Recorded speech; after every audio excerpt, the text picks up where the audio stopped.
সকল জাতক জাতিকাদের বলছি, আপনাদের জন্মকুণ্ডলিতে যখন আপনারা জন্মগ্রহণ করেছিলেন, সেই সময় যে জন্ম ছকে যদি আপনার লগ্ন যেটা হবে, লগ্ন, ঠিক আছে, সেই লগ্ন যদি যে কোনো একটি যদি লগ্ন হয়, আপনার লগ্ন কি আছে দেখুন, লগ্নের ঠিক দ্বিতীয় হাউস এবং 3, 4, 5, 6, 7 সপ্তম, সকল জাতক জাতিকাদের বলছি আপনাদের লগ্নের দ্বিতীয় ঘর এবং সপ্তম ঘরে রাহু অবস্থান আছে কিনা। রাহু যদি আপনাদের লগ্নে দ্বিতীয় এবং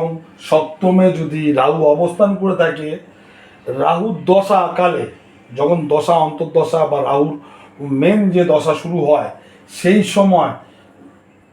জাতক জাতিকাদের সর্প দংশন জনিত ভয় এবং অপমৃত্যু সূচিত হয়। তাহলে লগ্নের দ্বিতীয় রাহু এবং সপ্তমে যদি রাহু থাকে,